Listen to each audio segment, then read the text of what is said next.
Bonjour les amis, nous retrouvons l'évangile de Luc, mais cette fois-ci nous passons au chapitre 10, les versets 13 à 16, pour un passage que nous avons déjà lu, mais qu'on peut relire, ça ne fait pas de mal.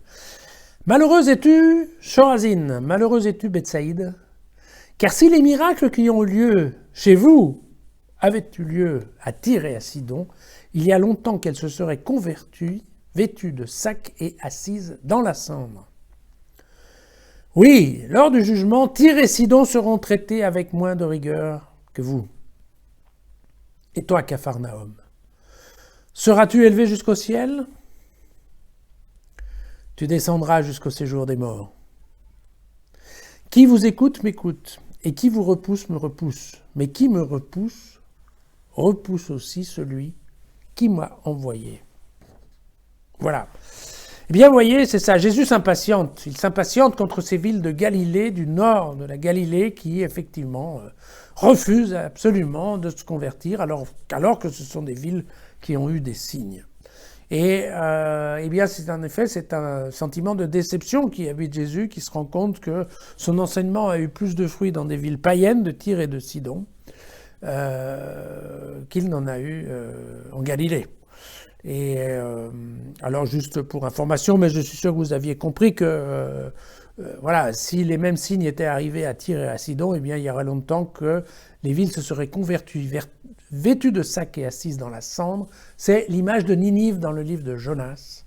Vous savez, Jonas qui dit à Ninive, écoutez, convertissez-vous, demandez pardon à Dieu, parce que sinon la ville va être rasée. Et effectivement, les habitants de Ninive entendent Jonas et voilà, ils font pénitence, et les signes de la pénitence dans la Bible, c'est en effet de se couvrir de cendre et de mettre un sac de jute sur la tête.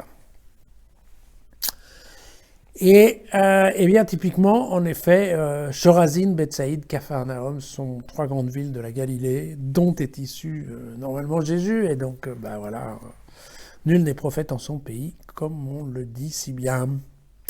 Et puis il y a le dernier paragraphe qui est « Qui vous écoute m'écoute, qui vous repousse me repousse », mais attention, qui me repousse, repousse aussi celui qui m'a envoyé. Donc ça fait tout à fait partie de la formation des disciples à la mission dans laquelle Jésus est en train de les prévenir. Attention, ça ne marche pas à tous les coups.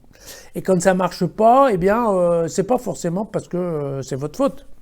C'est pas forcément parce que vous n'êtes pas des bons prêcheurs, c'est pas forcément parce que vous n'êtes pas des bons guérisseurs, c'est tout simplement qu'il y a des villes qui ont décidé de refuser l'hospitalité à Dieu, tout simplement. Il y a des villes qui ne veulent pas entendre parler de Dieu. C'est pas de vous qui êtes en cause, c'est de Dieu. Et donc, attention, parce que c'est le lien permanent entre vous, les disciples, moi, Jésus, et Dieu le Père.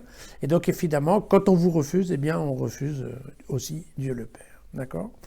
Donc, c'est une préparation à la déception, parce que la déception fait effectivement partie intégrante du métier de prophète et donc du métier de missionnaire, bien entendu, puisque évidemment, je pense que tous ces missionnaires font beaucoup d'efforts et bien parfois ça marche, parfois ça ne marche pas. Et donc voilà, je pense que voilà, il n'y a rien de particulier à dire par rapport à ça. Je pense que tout le monde a compris et que eh bien voilà, si tout le monde a compris, ce que je vous propose, c'est qu'on se retrouve demain.